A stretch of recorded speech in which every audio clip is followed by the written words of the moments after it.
നിയമസഭാ തെരഞ്ഞെടുപ്പ് മുന്നൊരുക്കങ്ങൾ വയനാട്ടിൽ പുരോഗമിക്കവെ വീണ്ടും കോൺഗ്രസിന് തിരിച്ചടി കിട്ടിയിരിക്കുകയാണ്. പ്രതിപക്ഷ നേതാവ് വി.ഡി. സതീശനെതിരെ പുനർജനി പദ്ധതിയുടെ പേരിൽ വിദേശത്ത് നിന്ന് ഫണ്ട് പിരിച്ചതിലെ ക്രമക്കേട് CBI അന്വേഷിക്കണമെന്നാവശ്യപ്പെട്ട് വിജിലൻസിന്റെ ശുപാർശ വന്നിരിക്കുകയാണ്.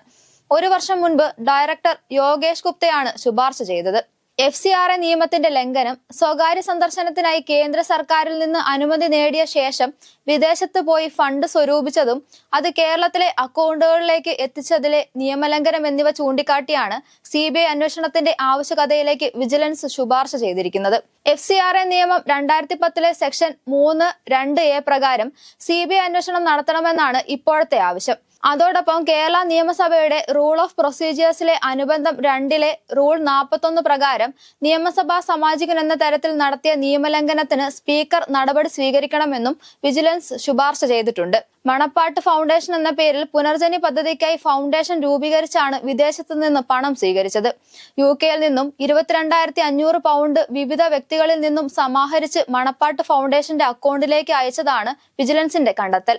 UK ആസ്ഥാനമായുള്ള മിഡ്ലാൻഡ് ഇന്റർനാഷണൽ എയ്ഡ് ട്രസ്റ്റ് എന്ന NGO വഴിയാണ് മണപ്പാട്ട് ഫൗണ്ടേഷന്റെ FCRA അക്കൗണ്ടിലേക്ക് പണം അയച്ചത്. UK-യിൽ സംഘടിപ്പിച്ച പരിപാടിയിൽ പങ്കെടുത്തവരോട് പ്രളയബാധിതരായ സ്ത്രീകൾക്ക് പുനരധിവാസത്തിന്റെ ഭാഗമായി നെയ്ത്ത് യന്ത്രം വാങ്ങാൻ 500 പൗണ്ട് വീതം നൽകണമെന്ന് V.D. സതീശൻ അഭ്യർത്ഥിക്കുന്ന വീഡിയോ തെളിവായി കാട്ടിയാണ് വിജിലൻസ് രംഗത്തെത്തിയിരിക്കുന്നത്.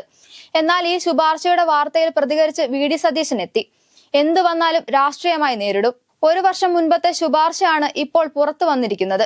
ഇപ്പോൾ പുറത്തു വന്നത് തിരഞ്ഞെടുപ്പായതിനാലാണെന്നുമാണ് പ്രതിപക്ഷ നേതാവിന്റെ പ്രതികരണം. ഈ കേസ് നേരത്തെ ഒരു പ്രാവശ്യം അന്വേഷിച്ചതാണ്. ഇത് നിലനിൽക്കില്ല എന്ന് അന്ന് വിജിലൻസ് തന്നെയാണ് റിപ്പോർട്ട് സമർപ്പിച്ചതെന്നും ഇത് നിയമപരമായി നിലനിൽക്കില്ല എന്നും V.D. സതീശൻ പറഞ്ഞു. അതേസമയം ഈ കേസിനെതിരെ പ്രതികരിച്ച് കോൺഗ്രസ് നേതാക്കളും പ്രത്യക്ഷപ്പെട്ടു. ഇത് വെള്ളരിക്കാപട്ടണമല്ലെന്നും കേസ് തിരഞ്ഞെടുപ്പ് മുന്നിൽ കണ്ടുകൊണ്ടുള്ളതാണെന്നും നിയമപരമായ എല്ലാ സാധ്യതകളും ഉപയോഗിച്ച് കേസിനെ നേരിടുമെന്നും K. സുധാകരൻ പറഞ്ഞു.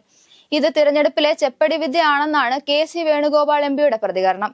മോദിയെ സുഖിപ്പിച്ച് എങ്ങനെ ഭരണം നിലനിർത്താമെന്നാണ് നോക്കുന്നതെന്നുമാണ് അദ്ദേഹം പറഞ്ഞത്. CBI അന്വേഷിക്കേണ്ടതാണോ എന്ന് പൊതുസമൂഹം ചർച്ച ചെയ്യട്ടെ എന്ന് ജനറൽ സെക്രട്ടറി M.A. ബേബിയും പറഞ്ഞു. CBIയുടെ കാര്യത്തിൽ പാർട്ടിക്ക് നിലപാടുണ്ട്. ഒരു സാഹചര്യത്തിലും CBI അന്വേഷണം വേണ്ട എന്ന നിലപാട് CPM എടുത്തിട്ടില്ല.